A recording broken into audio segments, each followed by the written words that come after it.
తాకట్లో ఉన్న బంగారాన్ని విడిపించలేక వడ్డీల మీద వడ్డీలు కడుతూ ఇబ్బంది పడుతున్నారా? అయితే ఇప్పుడే సంప్రదించండి శివ గోల్డ్ కంపెనీ.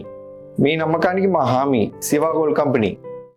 కేంద్రంలో మోదీ ప్రభుత్వం అధికారంలోకి వచ్చి 12 ఏళ్లు పూర్తి చేసుకున్న వేళ ఢిల్లీలో ఇవాళ ఎన్డీఏ సమావేశం జరగనుంది. ఈ భేటీకి కేంద్ర మంత్రులు, ఎన్డీఏ పాలిత రాష్ట్రాల సీఎంలు, డిప్యూటీ సీఎంలు హాజరు కానున్నారు. దేశ చరిత్రలో సుదీర్ఘకాలం నిరంతరాయంగా ప్రధాని పదవిలో కొనసాగిన నేతగా నరేంద్ర మోదీ రికార్డు సృష్టించారు.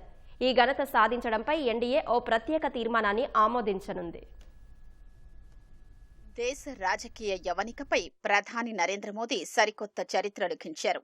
స్వతంత్ర భారత్లో సుదీర్ఘకాలం పాటు నిరంతరాయంగా ప్రధానిగా సేవలందించిన నేతగా మోదీ రికార్డు నెలకొల్పారు.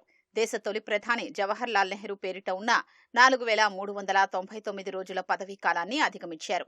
నెహ్రూ 1952 సాధారణ ఎన్నికల తర్వాత ఎన్నికైన ప్రధానిగా 4399 రోజులు పదవిలో కొనసాగగా, అంతకుముందు 1947 నుంచి 1952 వరకు తాత్కాలిక ప్రభుత్వాధినేతగా వ్యవహరించారు.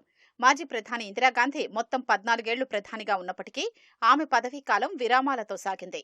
దీంతో నిరంతరాయంగా అత్యధిక కాలం ప్రధాని పదవిలో కొనసాగిన నేతగా మోదీ రికార్డు సృష్టించారు. 2014 మే 26న తొలిసారి ప్రధానిగా మోదీ బాధ్యతలు చేపట్టారు. 2019లో భారీ మెజారిటీతో రెండోసారి ప్రధాని పీఠాన్ని అధిరోహించారు.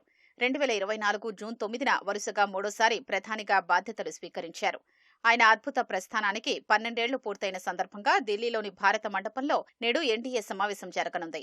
ఈ భేటీకి బీజేపీ అగ్రనాయకత్వంతో పాటు కూటమి పక్షాల నేతలు హాజరు కానున్నారు. ఎన్డీఏ అధికారంలో ఉన్న 22 రాష్ట్రాలు, కేంద్రపాలిత ప్రాంతాలకు చెందిన సీఎంలు, డిప్యూటీ సీఎంలు పాల్గొంటారు.